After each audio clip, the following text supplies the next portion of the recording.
Execute, execute, execute. Flay alive, then execute. Execute, then flay alive. Ooh. Have this one brought to me alive and unspoiled. Execute. Oh, mistress, I got a new picture request. Do you mean the sort of request that people can make if they go to patreon.com/DiamandaHagen and then they sign up to support the show? Indeed, they get to see videos early, they get to see exclusive Patreon-only content, and full movie reviews, too spicy for the YouTube algorithm. Oh, amazing! Can they also request movie reviews? Yes, which usually involves me bothering the mistress, to humorous effect, thank you very much. But this time, I got a lovely film for you. It's called Big Business. Isn't it wonderful what you can do these days? Just give me a moment, I'll be right on it. I got something to do first. Yeah, okay. I'll be here when you're ready. I suppose I could keep working on this list of insults I've got for you.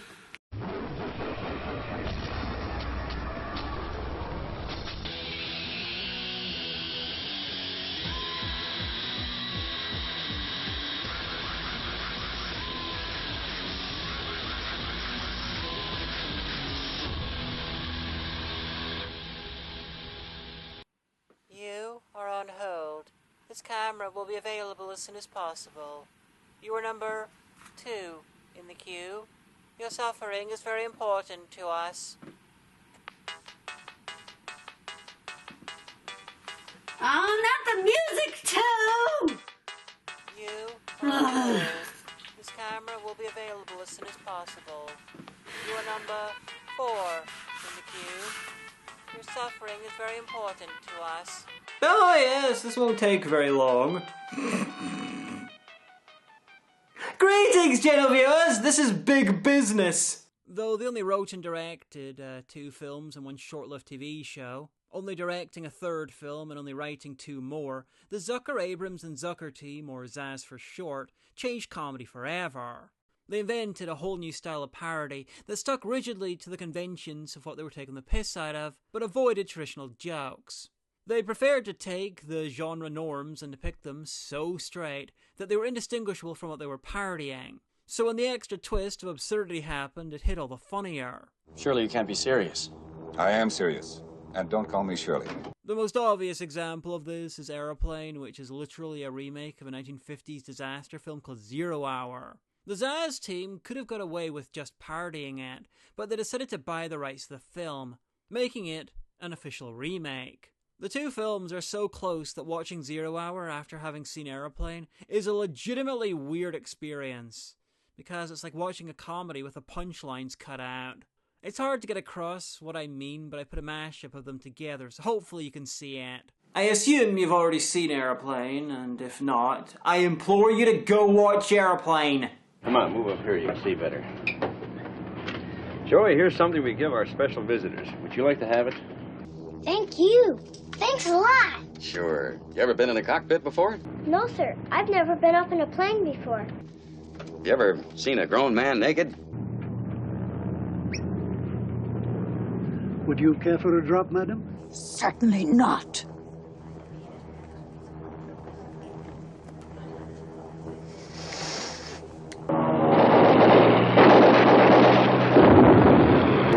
Target should be clear if you're going low enough. You'll have to decide. You'll have to decide. Listen, you're involving me. I'm trying to help you. I won't let me go. All right, leave her to me. Now listen to me. Calm down. Get a hold of yourself. Doctor, you're one on the phone. Everything's gonna be all right, please. What was it we had for dinner tonight? Well, the main course was meat or fish. Yes, I remember I had lasagna. He's all over the place. 900 feet up to 1,300 feet. What an asshole!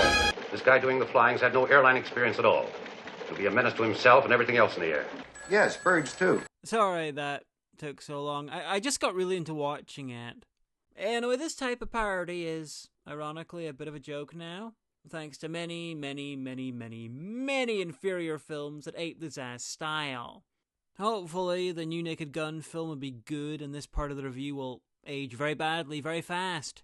When this type of comedy is done right, it's an almost perfect delivery system for jokes. By aping the original genres so closely, it lets the audience almost watch the story parts on autopilot. So all your attention is on the humour. Anyway, why am I blathering on about this?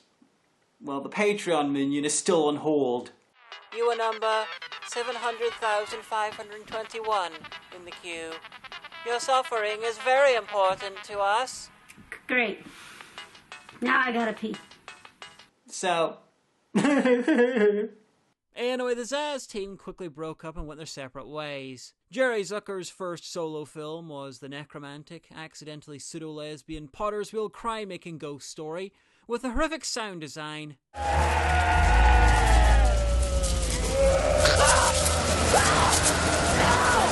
That is the sound of babies crying slowed down.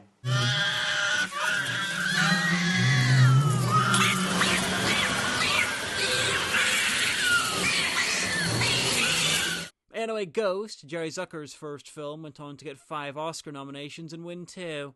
He'd then apparently choose a genre at random and make another film every 5 years or so, before seemingly retiring. Jerry's brother David took a different tack, becoming a prolific solo director, continuing the Zaz style and then doing his best to ruin the genre he'd helped create, before going completely nuts. While Jim Abrams, who died a few months ago, directed this, Big Business. Jim Abrams settled on a straightforward career in mostly comedy. Big Business, his love letter to when comedies were irritating as fuck, was the first post-Zaz film any of the team released. And I hate it.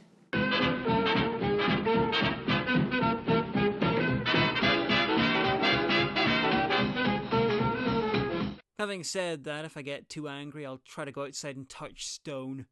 Anyway, this is the 1980s, doing the 1950s, doing the 1930s. A menage a fuck nah of comedy. We open with 1952's answer to Acid House.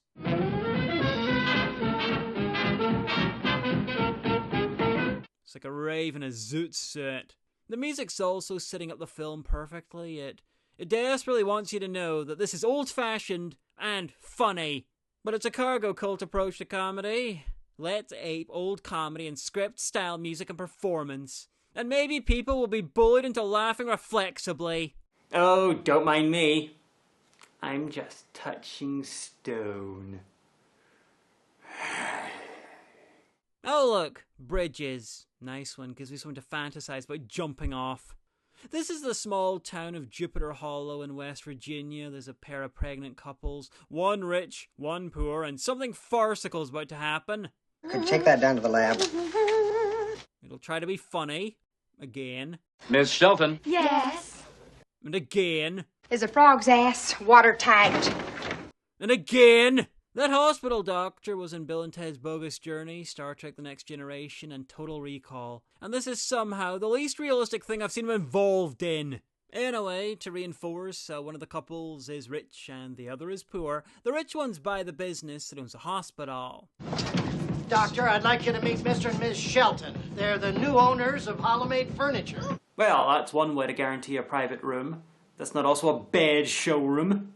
Well, the poor couple seem to have very little idea about what's going on. My wife is having a baby. Where's the nearest hospital? Oh, I'd say about 45 miles. There's no time. Well, Hollow-Made Hospital, Jupiter Hollow, about 3 miles. Hollow-Made. How did you Thank you. What a dump. Hi, Doc. Hey, Doc. We had sex. And no doubt, because they had sex twice, both families have identical twins. Girls. Wonderful. Damn. Still, at least one of the actors is the appropriate level of withering for the production. Well, that was the messiest, ickiest, most unbearably primitive experience I've ever had. Oh, don't worry, Deborah Rush. Soon, you'll be in She-Devil and you'll hate Meryl Streep and Roseanne Barr instead. Anyway, because of a demand for film plots, no matter how degrading, owing to a local narrative recession, and a local shortage of imagination, all the kids end up with the same names. All right. We'll name them Rose and Sadie. How about Rose and Sadie? That's Purdy. And naturally, two of them end up switched, because if they didn't, this would be a moderately irritating 8-minute short film instead of 19 times worse. Oh, wait a sec, I just got a great idea. People look at you and think of how wonderful your future will be. They want you to be something special, like a doctor or a lawyer. I hate to tell you this, but you're gonna grow up to bug your eyes out, or stagger around like you've got a concussion, or wear outfits that Season 1 RuPaul's Drag Race last placers wouldn't touch, because you didn't know that none of it was ever funny. Or maybe you'll end up like me, a bad Rutger Hauer impersonation.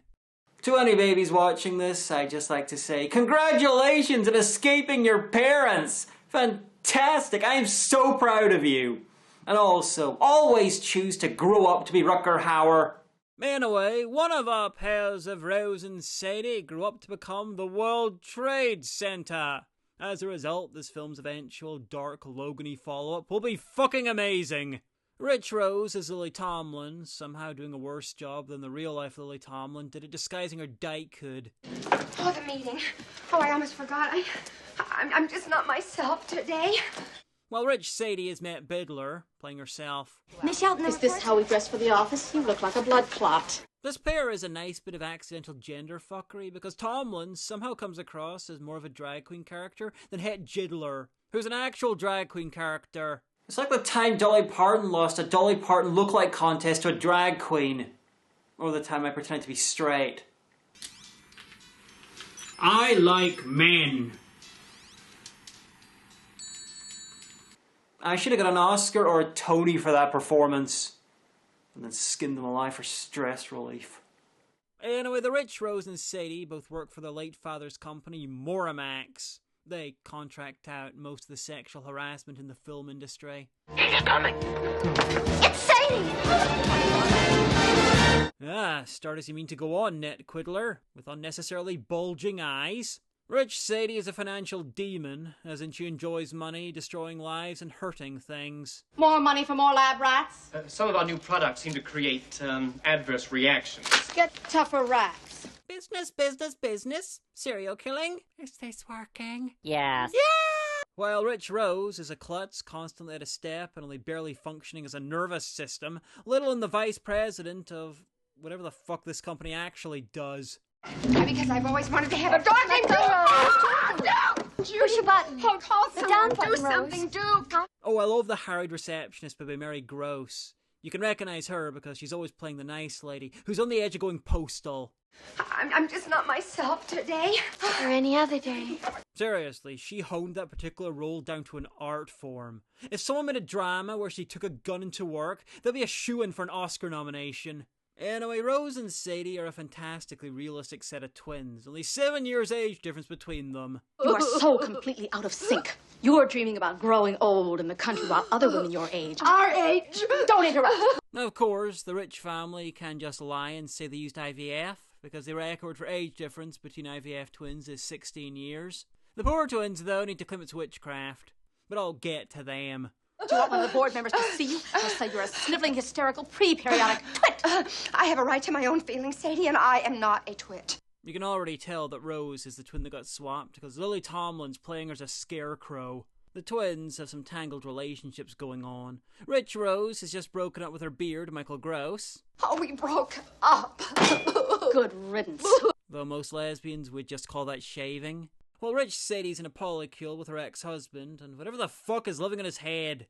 Oh wait, that's a gerbil. I'm not sure why her ex-husband has a gerbil in his head, but it's an exciting fashion choice. Yo, Ma, it's me, Sly. Ah, check it out, a young Seth Green, bringing all the comedic skill and subtlety that made Star Wars Detours what it is. In a vault somewhere, unwatched. Jason! I don't even know what's on the agenda. There's a ridiculous little company we've had forever. I'm going to ask the board to offload it. My boobs are down there, Lily Tomlin. Anyway, enough about these people. I hate them all. Let's talk about some other people I hate. Poor Rose and Sadie. As in, financially, I do not care about their well-being. They still live in Jupiter Hollow, a charming little community that's just at its triannual queer-burning festival. See, they even took the AIDS quilts as scalps.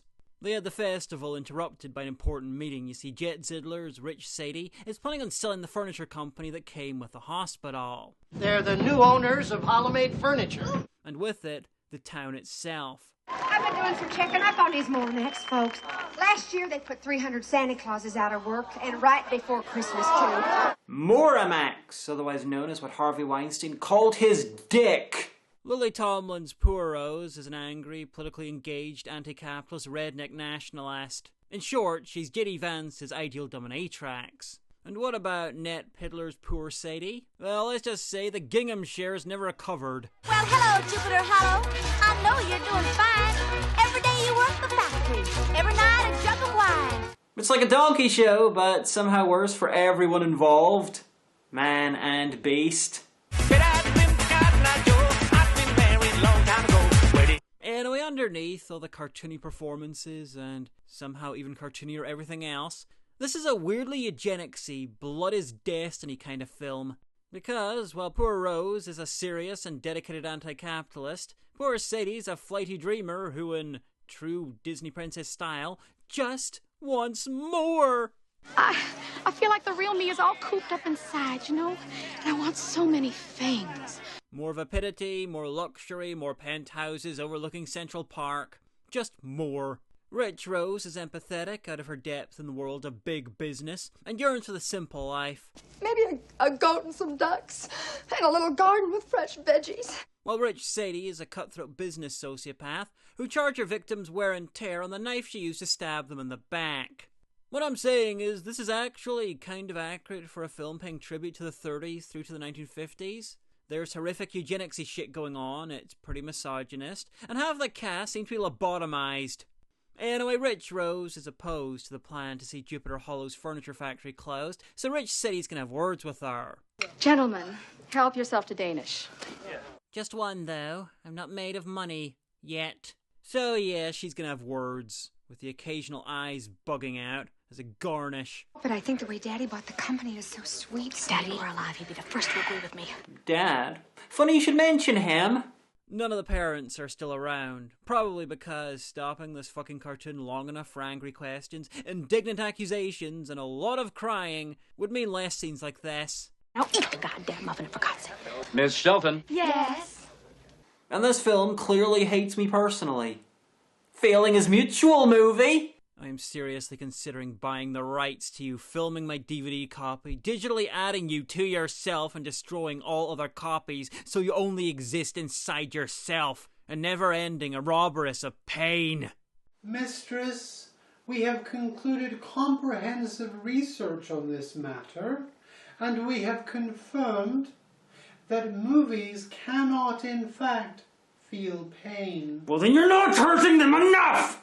Anyway, in universe, why are the parents dead? I'm guessing the rich ones were some species of lizard that dies soon after reproducing, and the poor ones are dead because they're poor in West Virginia, and this film thinks the depression never ended. It'd be easier to make jokes about what wouldn't have eventually killed them. Laughter. They didn't laugh to death. Not on this film. We're for it, but we don't want any publicity about it. We might look rather heartless if we shut down the mill. Okay, new least realistic part of the film. A conglomerate giving a fuck about destroying a small town for money. I almost said nuking a small town, but then I realised I was probably tempting fate. So this sale is going through next Wednesday at the stockholders meeting, and poor Rose and Sadie are planning on travelling to New York to stop at. Why don't you help me with this Moramax mess? Go to New York City? And for the purposes of hijinks, but mostly to stop at. We're going to New York City! We're going to New York City! Oh man, they're gonna be so pissed off if they try the chili. Ooh! Oh, what are you gonna tell Rune? Rune is poor Rose's fiancé, played by Fred. Man, I really wish I was watching Tremors instead. Ward. Not to be mistaken for Michael. Man, I really wish I was watching anything but Tremors 7. Gross. Rune is amazing. He's loyal, kind, straightforward, and single-handedly trying to make double denim a symbol of positive masculinity. And he's such a good miniature golf player that he's become a pro and is doing international competitions that feature on ESPN, all while never leaving Jupiter Hollow. I only been out of Jupiter Hollow one day. Why is shutting down the furniture factory a big deal? Clearly their main industry is international sports broadcasting. But that contest is slightly later on. Right now, he's busy being the dumbest type of wholesome there is. What is this? It's a real golf ball miniaturized down. A real diamond transmogrified into a golf ball. Anyway, his fiancée, poor Sadie, played by the stretched Frances McDermott, is desperately trying to break it to him that she'll be away in New York during his big tournament. You know, for a while there, I was worried they're going to send you to New York during the tournament. Well, that would good luck charm. I'd be sunk. You didn't tell him you were going to miss his tournament? You know, I hate to say this, but I fear she might be underestimating his ability to notice yet. In other news, Fett Squiddler's not planning on coming back. How long are you planning to stay for anyway? For as long as I can. I mean, I'm not coming back. Anyway, it's an emotional scene. You know I wouldn't forget you. But hey, the only thing I can concentrate on is Ned Quiddler's hat, which is dressed like a table in a Renaissance painting. On the way out, we get a glimpse of what poor Rose is actually fighting against. The evil land strippers who want to buy and destroy Jupiter Hollow, who won't actually own the land until next week. So that's not them. But grr, they are evil, drowning out all the effing, yodely music that the film assumes is colourful.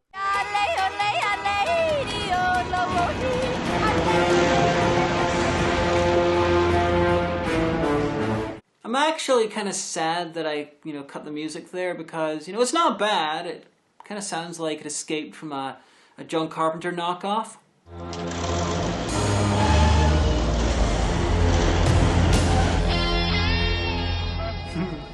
Escaped from a John Carpenter knockoff. There's a joke there. So what's going on in New York while they're waiting for the towers to fall and for things to get interesting? The photo of you two is great. Hey, that is clearly Ricky Gervais' old new wave duo, Sienna Dancing. Oh my God, how did I get so fat?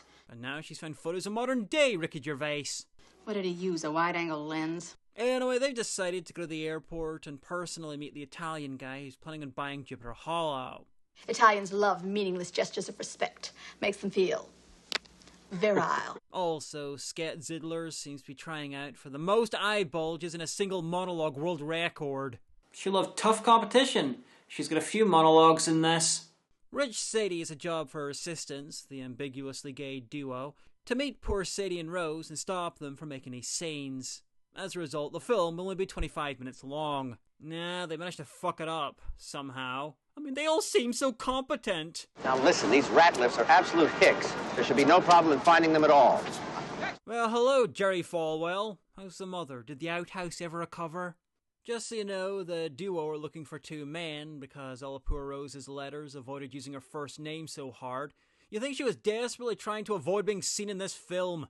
Anyway, we now have both sets of Rose and Sadie and Fabio, this year's America's Next Top Ricardo Montalban, runner-up, who wants to buy and destroy Jupiter Hollow, all descending on the airport at once. Oh, I hope we didn't miss him. Oh, great. He's early. No wonder they can't find him. They appear to be checking out a bowling scoreboard. Say what you will about this film, like that it sucks a lot, but it knows when to work hard. Right now, it's labouring like Morticia Adams. Push, Mrs. Adams. To get these people together so the farce can finally begin. Rose and Sadie, did you go and buy yourself brand new outfits? How'd you know? Yes, poor Rose and Sadie end up in their doppelganger's car, getting taken to their doppelganger's favourite hotel, leaving their doppelgangers without transport or cash, and stuck in the middle of the city's doppelgangland. So sorry. We are going to walk very casually. If you don't, a Bee Gees number might break out, and you cannot afford a mid-80s John Travolta appearance fee. Early 90s fee? Yeah. Post-Battlefield Earth? Fuck yeah. Today? Of course. But not mid-80s. Anyway, I missed a prime chance to abuse the film summarising that last bit, so back to the car. I kinda love how poor Rose and Sadie look freaked out. Not only by the car phone, but by the existence of long-distance communication in general. Hello? But yeah, they eventually make it to the hotel. Wine and cheese. Dead Jiddler in a nutshell. And Rich, Rose and Sadie look like they're having fun on the wrong side of the film, where the cigarette burns are real. Hey, you! Here we are. It looks just like the White House. Well, Looks like the fucking hotel from Sextet. It's somehow got demoted. One thing I've noticed about this film is that every named character is a drag act waiting to happen. Except the leads, their drag acts currently happening. And I also mean the main. That's John Vickery as the hotel manager, playing the role of a lifetime. Not Kyle MacLachlan, but only barely. Who's paying for this room? The arrangements were made through Moramax. Is everything all right? Look, a sink in the living room. That's what the French call a bidet. Not at that angle. Challenge accepted. The French must be taller than me. So poor Rose has concluded that all these farcical events designed to lead to mirth and merriment are Moramax, aka the most successful porn company in Oscar history, trying to buy them off. He's just trying to buy us off. Well, we are not impressed. Oh, Rose, please. They only do that if one of their bosses touched you. I can't help but notice that, like so many other plots like this, it would be so easily sorted if the hotel, the chauffeur, or the Italian guy ever used Rose and City's surnames. You know, the name that's more likely to be used in official stuff? Could you die? Well, not easily, but you could. Oh, no, that's not fair. Squat Quiddler needs to stay alive long enough to make a good Hocus Pocus sequel. Long story, not short enough. The rich twins get set up with rooms right next to the poor twins, setting the stage for the most mediocre split-screen shots until I did this. And took a screenshot of a copy of Splat. What? You wanted effort? Oh, no fucking way, big business, you first. Anyway, back home and Zeus is empty. ESPN have finally turned up for Run's tournament. Hi everybody, Chick Hearn here with ESPN. I've concluded that this makes perfect sense because ESP also means extrasensory perception. And clearly Run's whole sports career is an elaborate paranormal experiment. Hey, where's Rose? Well, this morning she and Sadie just stopped and went to New York. Though the palm trees have got me wondering if this is meant to be California and he somehow travelled across the country without noticing that his fiancée wasn't with him. It looks to me like Rune Dimmick is walking off the course. Maybe he's gonna go and try and find out who he slept with last night. Lordy, it's high. Oh god, what the fuck? Okay, I realize that my experience with special effects is basically this.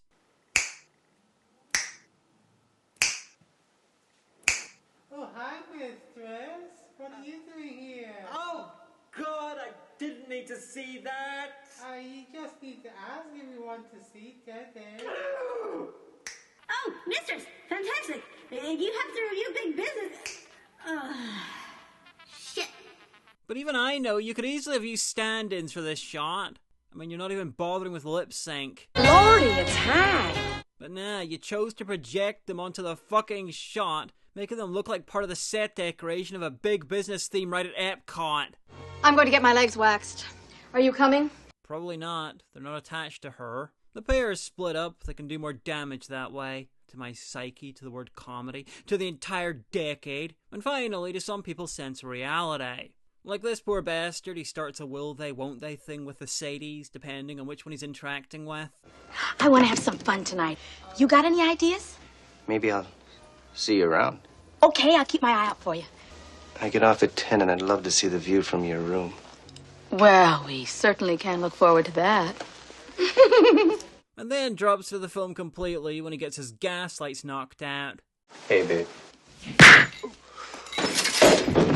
In other news, the film is regretfully not on fire yet, and the Italian has tracked down Rich Sadie. You know, you are not making this very easy for me. Is there any reason on earth why I should? I can see this is going to be a difficult negotiation. Sadie, you're famous and looking for an Italian business guy. He's a rich Italian business guy who's talking to you about business. Allow me to use Occam's razor to cut through the bullshit. This is one of the few times you've met a sleazy Italian guy in a confined space, and he's not mistaken you for someone he can rent. Oh, really? Euro trash.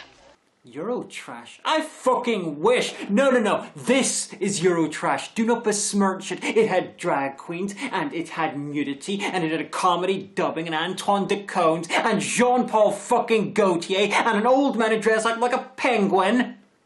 This is Eurotrash! Not fucking him! Fucking charbroiled Danny Houston-looking motherfucker. Oh, I thought I'd just go for a walk, if that's okay. You walk? Well, listen, I gotta see. You know, if he talks like that to Rich Sadie, you know, old murderize herself, I'm kind of shocked he still has a job. I'm also kind of shocked that he still has a throat to vocalize the insults. Well, it makes no difference to me. I'm getting paid whether you ride or not. Suit yourself. Should have quit this damn job years ago. Christ, I hate this well-paid job that pays me regardless of whether I do it or not, unless we insult the clients. It's the worst. For fuck's sake, it's like he's trying to quit being Bill Maher. Oh, Harlan! Oh! That happened to me once. I was in a car once that moved. So Rich Sadie has realized her mistake and gone for a meal with Fabio. Well, business. Big business. Would you have any objection to us making our transaction in yen? The Japanese are so discreet. That's a dick joke. I should have made that. Anyway, poor Rose is checking out the Moramax offices. Moramax, also what Harvey Weinstein would have been sentenced to in a just world. Her visit to the offices involves spending a lot of time hanging out with an unusually realistic statue of a mime and desperately searching for someone to yell at. Hi, Rose. Hi, Rose. Hi, everyone. Got on my Tuesday panties, but I guess you know that too. But it's Monday. I had an accident! Anyway, it would be quicker just to show you this, but the video would then be blocked for having too much footage, so I'll have to explain. She's demanding that Jupiter Hollow not be destroyed after the sale. Does Sadie know how you feel? Is a frog's ass watertight? While the increasingly less ambiguously gay duo are mostly just wondering what happened to her accent. Do you suppose it's hormonal? Who cares? We're off the hook.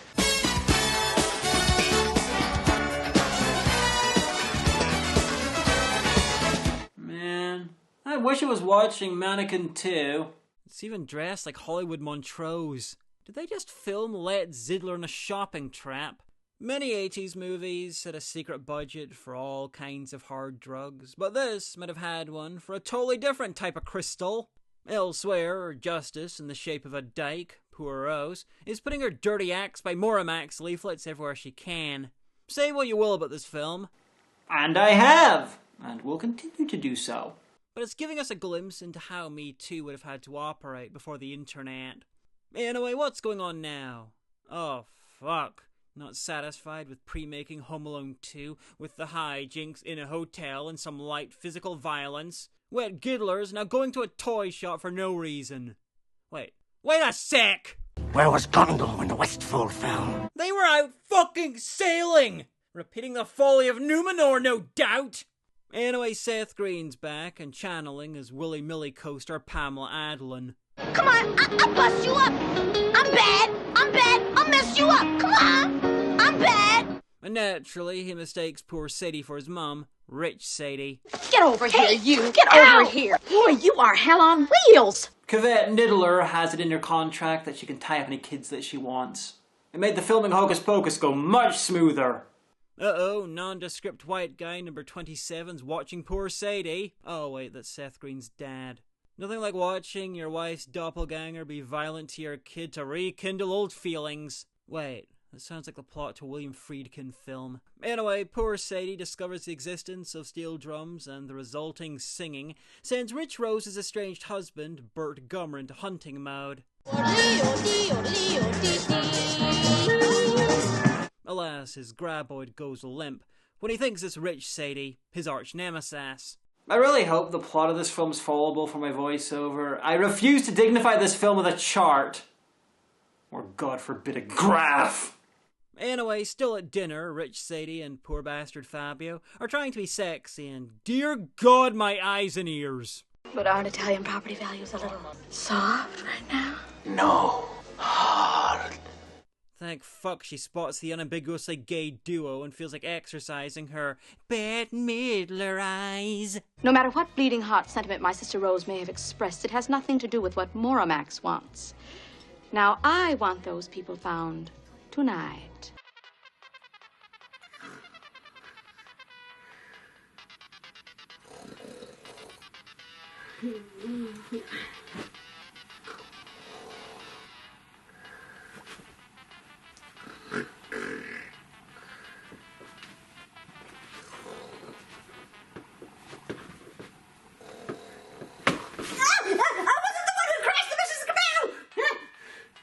intimidate your subordinates so well. Especially Kathy Najimini. Don't I, though? And what other talents do you have? Well, she can take down high-speed vehicles armed only with an empty beverage can. Oh no! Bette Midler!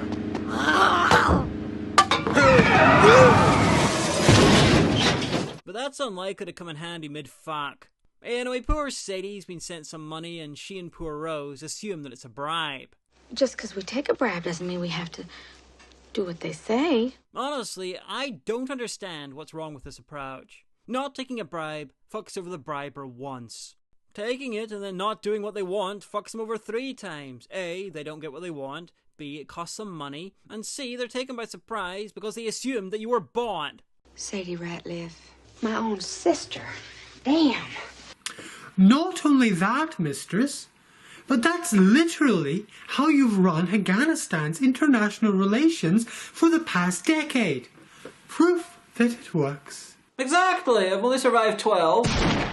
13 assassination attempts. Ah! I believe that was number 14, mistress, and how in God's name does that even happen? I'm in another shot entirely. Are we treating the Russell Hale incident as 2 then? Oh, Whitey's dead. Someone clone the arrogant know-it-all prick one and, mortally wound him so I'll continue this conversation. Of course, it's not a bribe. It was sent by Rich Sadie's ex-husband, Seth Green's dad.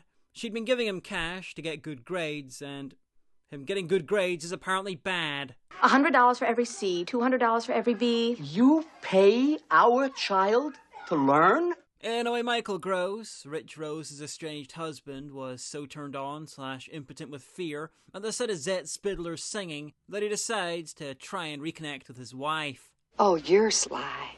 Sly? I don't know what you're talking about. I couldn't be more sincere. Please, another bribe.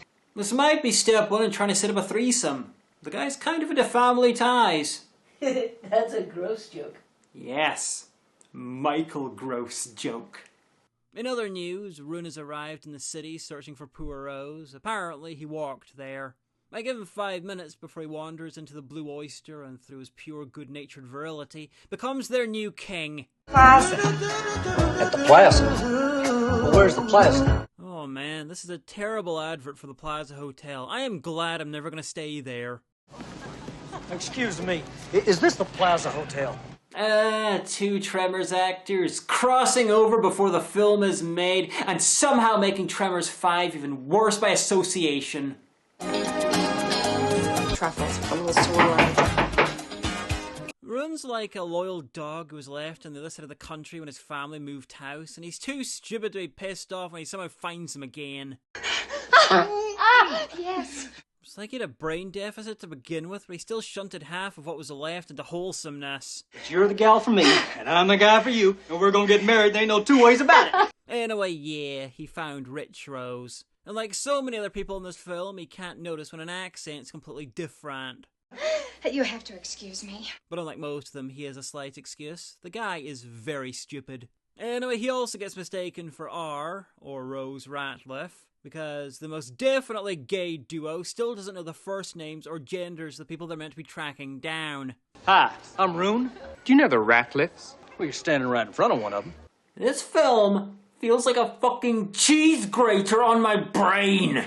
Absolutely not. I insist on total liquidation. She thinks she's being a Captain Planet villain, but she's going to be so surprised when he pees in her later on. I want to change it to something less al dente. I'll be in my quarters at lunchtime, covered in Tarama Salata. So Rune's been taken out to dinner, and I'm pretty sure they've just become an ambiguously gay trio. You see, Rich Sadie wants them to keep Rune busy until after the stockholders meeting tomorrow. And I hope you're all taking notes. It's not fair that I'm the only one being tested today. Oh! What are we supposed to do? Immobilize him with a death ray? You could immobilize him with a piece of paper with "turn me over" written on both sides. Oh no, sorry, he can't read. Rose, I know you. You don't belong in New York City. New York City! That's right, New York City. That's in your eyes. It's all over your face. You belong in Jupiter Hollow, with a minority hanging from every tree and books burning romantically in the twilight. Is it just me, or do they add another flower to pet Jiggler every take? Like she's a human buckaroo. Poor Sadie has a brief run-in with Fabio. You can always remember him because he kinda looks like sexy Nicolae Ceausescu. Anyway, he mistakes her for rich Sadie, is all romantic with her, and, well, Smith Littler's angry acting and her smitten acting are identical. It's like she's speedrunning her own one-woman screwfly solution. Hi. You look almost wholesome. Oh, no. Half Asleep Chris is wholesome. Run is wholesome. Me not torching an orphanage in retaliation for this film's existence is wholesome. She is vaguely horrifying. So, seeing who he thought was his ex-wife physically abuse his son has rekindled his passions. Oh, I think I worked out why he thinks she's wholesome. Though he could just be on a high because he thinks Rich Sadie's abusing someone other than him. I'll see you. Mm-hmm. I'm a very direct woman. This is Tolstoy's Joan Collins monologue. It's a lot like Chekhov's Joan Collins monologue, but they both set it up and pay it off in the third act. So when Fabio ran into poor Sadie, he handed her the plans for Jupiter Hollow, known to the local racists as Zeus's Vault. And it involves strip mining, generic evil, probably genetically altering cats to regurgitate themselves, not letting them host world mini-golf tournaments anymore, the whole deal. Elsewhere, firmly entrenched in the ambiguously gay polycule, runs crashing with Rich Sadie's little trained minions. Hey, that's classical music, isn't it? Ah, yes, the theme to Riley Ace of Spies by Shostakovich. These guys really know their traditional British spy thrillers. Next, they'll be listening to the Sandbaggers or Callan.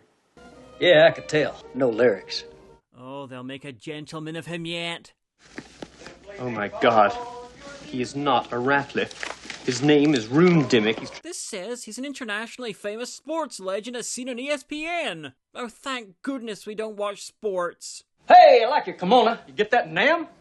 No, Fire Island. You know, this was made in 1988, which is before the big New York cleanup. The water's not safe to drink. This is why everyone's so damn thirsty. Chuck? Good night, Rune. It's all coming to a head, several heads if the sex scene and how naked he is anything to go by. Anyway, steel yourselves, because we're about to experience the part of the film that's aged best. And if that isn't bad enough, they got the nerve to charge $12.50 for 4 tiny little pancakes. Oh, come on. Excuse me, Sadie, you seem to have some farce on your farce.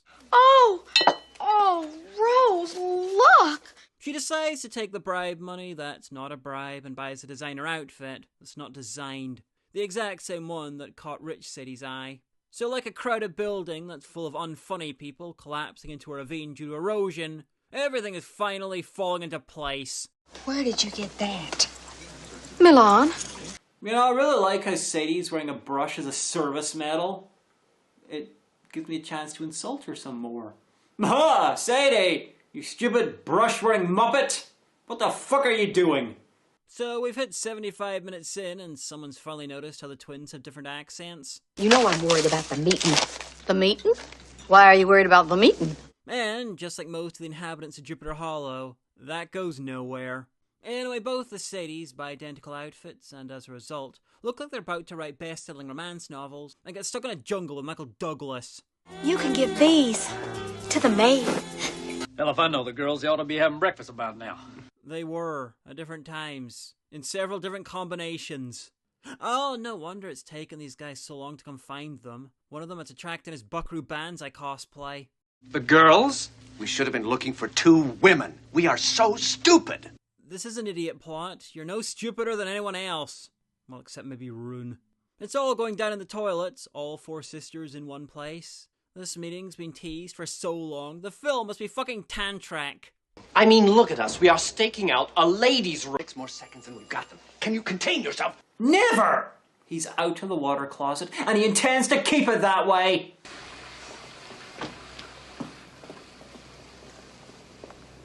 Now, not to sound groucho or anything, but marks my words, there's a much better version of this scene. I mean, Wet Nibbler didn't even do this little number.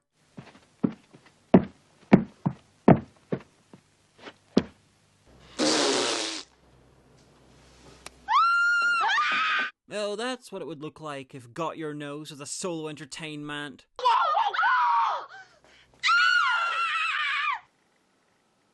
Oh, wait, sorry. They're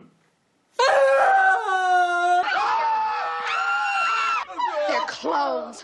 What a cheap trick. It's hard, people! This isn't as funny as the writers thought, and they probably just wrote, "They're funny!" to encourage ad-libbing. And the last thing this needs is encouragement. God, it's me with a bad haircut. I paid $12 for this. Even with inflation, you overpaid. So with all four of them together, they can finally settle Jupiter Hollow's fate. Save the factory, don't sell the strip mining rights to Fabio. And all they need to do is lock up rich Sadie. Right. Right? Of course. Because she's still evil. Though I don't think we need a rape threat to prove it. You're the only one's gonna get stripped, man, if you walk through that door. Oh, grab her, please! Oh, sweet, they saved the worst VFX for last. Naturally, fraud laws be damned. They get poor Sadie to impersonate her and give that Joan Collins speech from earlier. I'm a very clever woman. And I shall fire you on the spot and replace you with a boy with a quill. Shelton. It's not often a film spoils its own ending and steals it from somewhere else. But it's a level of laziness I can get behind. Hell, I probably did it at some point. This is outrageous. We were told the sale would make a huge profit. What the hell's going on here? Bullshit! As you well know, Moramax has the image problem of A large Harvey Weinstein-shaped man. Pitbull! Well, the rapper? I'm not a fan, but comparing him to Harvey Weinstein seems a bit much. Anyway, they all agree to stop the sale. And there was much rejoicing. And because the happy ending is totally disconnected from the rest of the plot, Michael Gross's relationship with Rich Rose is repaired, even though they said about 3 sentences to each other in the last 90 minutes. Rune thinks he got engaged to the wrong Rose. Fabio just lost a fortune thanks to these people's fraud. And Captain Beard Guy just found out that he doesn't have the hots for his ex-wife after all. Anything else? Just this. Punchline! Punchline! Anyone got a punchline? Oh, come on, help a guy out, would ya? Well, this film's shit. Obviously, this feeling is not objective. I can see a lot of people enjoying this mix of old-school comedy and pure 80s-ness, but it's really not for me. Just about everything seemed meticulously planned to cause me irritation, from the plot to the humour to most of the casting. Now, part of why I spent so long introducing the Zaz team and Jim Abrams' earlier work at the start of the review was to make sure you knew just how they'd pioneered an approach to comedy that accentuated the humour via restrained performances. Surely you can't be serious. I am serious. And stop calling me Shirley. And that was so you could be just as perplexed as I am by the film's choice to ruin most of its possible jokes by having everyone act like a fucking cartoon. It's like Jim Abrams was homeschooled in a very restricted comedy environment, so when he left home he went nuts and ended up addicted to making people overact. It's a typical Hollywood tragedy. At least he didn't fall in with Andy Warhol. Anyway, I'm Jim Hagen and I have to live with that every day. Mistress, some of the minions and I have been saving up our time off, and we're going to go watch the Lord of the Rings movies, and we thought you might want to join us. I really probably should go check on the Patreon minion. Extended or theatrical? Oh, the extended, of course. We won't have any more time off till 2676. You're on.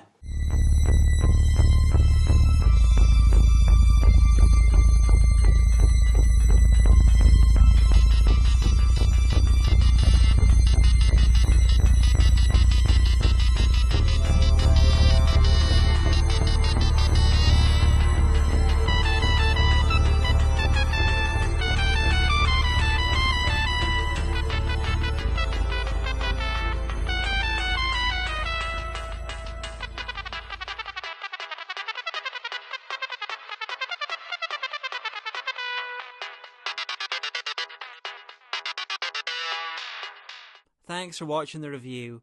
And if you enjoyed it, please feel free to subscribe, or if you want to support the show, you can head over to patreon.com/DemonDeHagen. There you can get early access, see exclusive videos, make requests, and join the Discord. If you're already a patron, then thank you for the support. And leave a comment if you like. YouTube likes it when people talk.